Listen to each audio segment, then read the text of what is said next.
عرفني بنفسك، فرقة كام؟ انا محمود علي، فرقه رابعه. تمام، هو حلمك ايه وعايز تبقى ايه؟ والله فكره الاحلام ديت والنقطه اللي احنا بنتكلم عليها ديت، اللي هو كل واحد عنده طموح وعايز يحققه. بيفكر مثلا عن طريق كليته. مثلا انا دلوقتي كليه حقوق، فرقه رابعه. فانا عايز اقدم واخلص، مثلا اخش كليه شرطه او اخش نيابه اداريه، حاجه في ده الحدود دي كان وكده. هدفك من البداية وحلمك ده كان هدفي من البدايه، اه. انك تدخل حقوق؟ وانت في اكيد. قد ايه مثلا؟ من ساعه ما بدات اخش ثالثه ثانوي وكده، بدات افكر ان انا اقدم طب في وانت في شرطه او ابتدائي كده. مثلا او اعدادي كان ايه حلمك؟ والله في الابتدائي او الاعدادي وكده، الواحد لسه صغير، لسه ما يعرفش ما نظرة مستقبله. كان نصر. بيحلم بحاجات تانية، مثلا اللي هو يبقى دكتور، مهندس، طيار، طب تعرف الحاجات ان دي. انا قابلت ناس وصادفت مع ناس ان كانت احلامهم لسه من هم صغيرين خالص، هم في ابتدائي لحد دلوقتي احلامهم لسه موجودة وهي هي.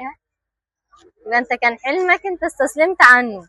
ما استسلمتش، بس الفكره اللي انا ما كنتش واعي اللي انا هعرف احققه ولا لا، او مم. الامكانيات هتساعدني ان انا طب اعرف انت احقق الامكانيات دلوقتي دي. مدرك او حققت، طب حققت ايه مثلا من حلمك دلوقتي؟ ونزلت المحاكم، اتعرفت على ناس، عملت علاقات؟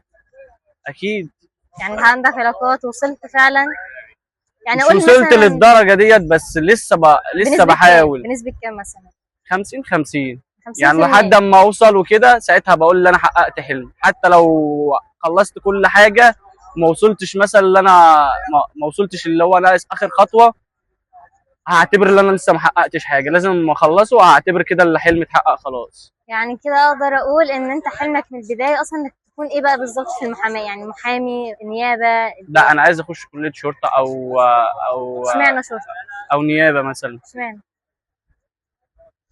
عشان مثلا الواحد بيحب اللي هو يبقى مثلا. لا انت بتحب ايه، ما تقوليش الواحد، انت ماشي. بتحب ايه؟ انا عن نفسي بحب مثلا ان انا ايه، ابقى ليا قيمه واحترام، واعرف اساعد الناس. سواء بقى هساعدهم، مثلا لو انا دخلت شرطه، دخلت حقوق، دخلت يعني نيابه. ممكن تساعدهم من اي طريق.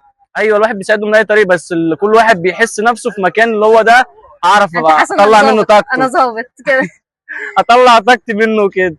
ربنا يوفقك ان شاء الله وتبقى افضل ظابط ان شاء الله، وربنا يوفقك ان شاء الله. شكرا.